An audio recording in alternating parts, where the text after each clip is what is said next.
All right, well, let's go ahead and dive into we got our top 5 portal additions, and I kind of have a couple of different caveats in mind. I wasn't sure if we're looking for immediately next season, so immediate ones. So I was gonna I have a little bit of a long term or next season. So I kind of have a little bit of both. So Okay. let me know what you based yours off of, and then we'll roll with that.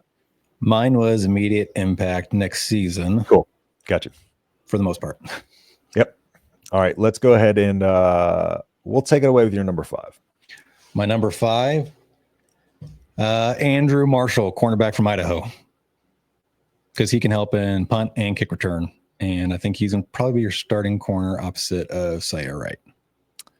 My number 5 is Andrew Marshall. Oh, my goodness. He's like 2 years of eligibility, too. So he's also a long-term. And by the way, we did not talk about this beforehand. But yeah, Andrew Marshall, just because of what he brings in that, like he's an actual, we've needed a kick return, return specialist for the longest time. We just have not had it. And have you looked at his kick return numbers this last year? Yes. 40 yards return is insane. Yeah. He is one of the things that I like too is like that versatility.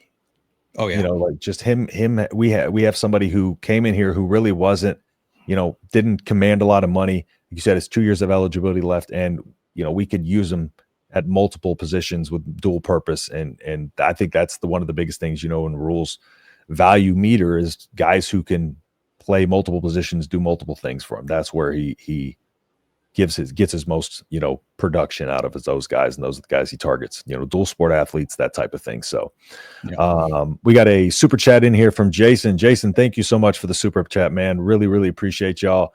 So much as a like, a view really helps out, but I can't thank you enough for the donation. I appreciate it. Always appreciate your content, guys.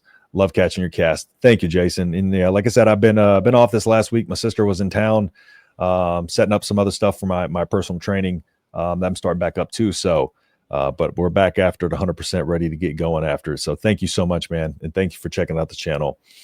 All right. So let's go ahead and dive into your number 4.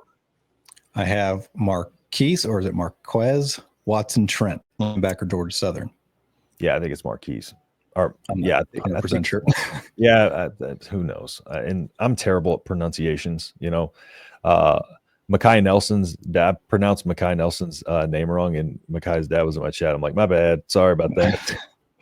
I could go to their Georgia Southern website for the pronunciation, but I'm going with Marquez as my guess. We'll rock with that. 5 gifted from Otto, man. Thank you so much, Otto. So if you do get a gifted sub from him, shout out to Otto. Thank him for that. 5 of y'all in here should get memberships after that, and memberships as I'm getting more content, more stuff coming up from y'all. But you should have a selection of emojis now that you can put in the chat as well and on the videos as well. So, all right, my number 4, believe it or not, Jack McAllister.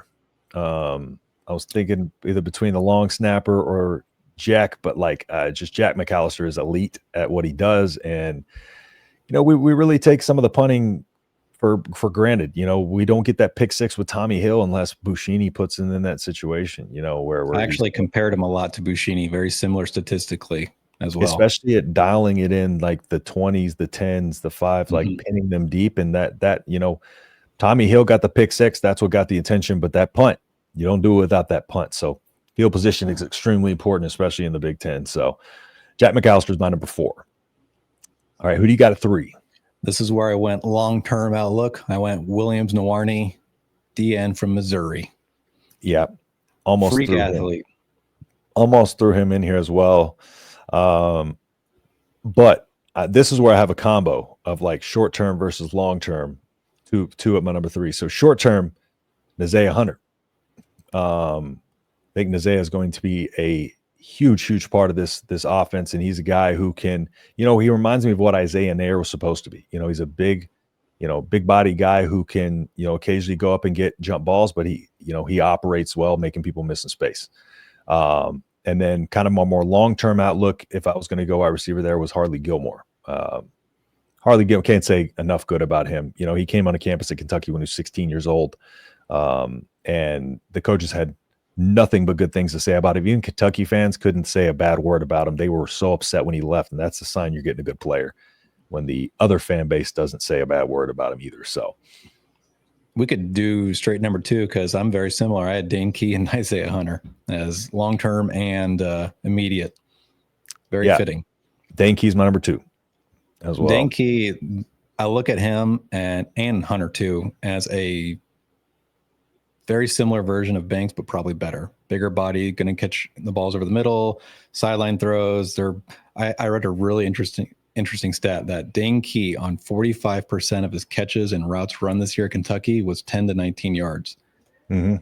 And Dylan completes, I think the number was like 60 to 70% of his throws between 10 and 19 yards. To me, it's like a match made in heaven. That's going to be an improved Jamal Banks. Yeah, what I see Nazea and Dane Key as, I see Dane Key as kind of the Jamal Banks to Isaiah Hunter being the Isaiah Nair, and to what Isaiah Nair was kind of supposed to be again.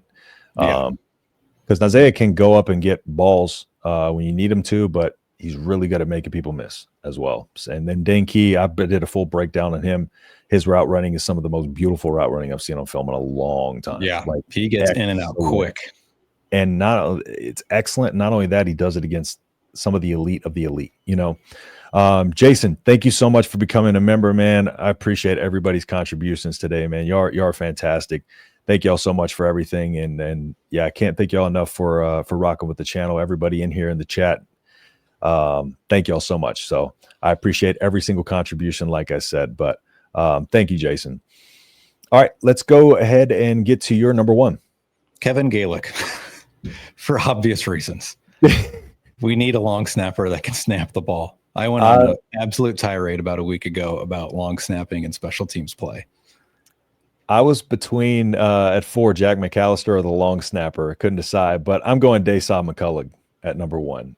I think Desan McCulla is going to be an absolute monster on this defense. He can do a little bit of everything, but he is going to be absolutely incredible. I did a film review on him of all 22 film, and ESPN copyrighted it as one of their broadcasts, and I had to take it down, believe it or not. So I did a full film breakdown on Desan McCulla. It was literally all 22 broadcast, and ESPN claimed it as their footage, and YouTube doesn't protect its creators. Just a heads up. Because when you dispute it, it goes back to them so they can say approve or deny. So YouTube doesn't even look at it to see if it's, because it was obviously not, and it's obviously protected under fair use. And then I appealed, and the appeal also goes to them. YouTube doesn't get involved to look it over unless it goes to court. I can't fight ESPN. I'm not going to go to court over ESPN.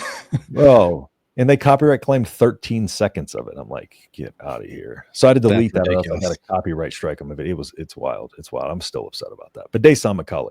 I can't believe I spaced McCullough on my list. I feel absolutely awful for him. I should have probably had him in place of Williams Nwarni. Yeah, I figured you probably would have had him probably like number 2, 3 probably. Dane Key felt like I thought Dane Key might be the one. I feel like he's most people's one, but Desan McCulla is going to be a monster too. It's pick your poison with those two at the top. The thing with McCullough is he's so versatile. He's going to be middle linebacker, outside linebacker. He could be a rover. He could be a nickel. I mean, he's 6'5", 235. He can run, he can cover, and he can blitz. He just watches Oklahoma versus Alabama tape, and you're going to be mind blown at how bad Alabama blocked him and dealt with McCullough the whole game. I did the one that I did on the film review was actually just three consecutive plays on a goal line stand against Texas. And in each one of the plays, he did something different. And one of those plays, he blitzed off the edge and was able to come around and get the running back after coming off of the edge when they're on the 1 yard line. The other one, he was strung out wide, and he was able to kind of like, again, be patient and then shoot the gap between these two guys. He was actually trying to, like, a blocker was trying to get his extension out on him, but he actually got to the chest of the blocker first, drove him off, and use that little opportunity to slide through and make another tackle. And the last one was in coverage. It was Xavier Worthy out on a little quick slant, and it was a stacked wide receiver look out there, and you had the cornerback over the top, and Desan was a little bit closer to the line, and he was able to get out on that and tackle Xavier Worthy at the 1 yard line. That's crazy. Just his speed and his ranginess to be able to get over and make that play. Yeah, he's going to be really good. Like you said, his versatility, that's what's going to make him shine in this defense. I don't know where they're going to put him, but they're going to put him somewhere. Oh yeah. He'll be out there in a lot of different places for sure. Colorado's culture is about 135 degrees off Nebraska, and the sure players from there make the jump to rules program. They hate the Huskers. Who are we talking about? The transfer class. Same concern with Teddy. Got you. There's a reason why special teams are called special. They can swing the momentum of a game with one play. And I think that's one of the biggest, I think people talk about the importance of special teams, right? But I still think we understate it. Again, just talking about, how, much 15 yards from your returner, consistently can completely change, how many Nebraska drives stall out 20, 15 yards short, every little bit of that matters, and it all adds up, every return versus every, punt that you pin deep versus, a touchback, all of those add up as yards. You don't see them in the stat sheet as yards. Otherwise, I think people would understand a little bit more if it was quantified. But I think that's the one thing. It's not quantified in any data. So people focus on the field goal numbers and stuff like that. But the punt return, it's kind of like we think about it, but we don't really think about it to that level. And that's why, getting Jack McAllister was huge, and getting the long snapper was absolutely huge. Just you can't win without special teams. We talk about how important the line is. Special teams are just as important as those. So they costed Nebraska a handful of games too, and they costed you almost against Boston College too. It's just a simple long snap. I mean, the PAT that was blocked was a snap that rolled to the ground. On the blocked punt, it was a snap that looped all the way back to Buschini. If you just have a decent long snapper that does the bare minimum, we probably win 9 games. 100% agree. Yeah, and the kicker takes a lot of the flack for that, but I'm glad the operation was noticed a lot more this year and called out. And obviously Ed Foley now gone, still waiting to see who's going to be hired in his place. But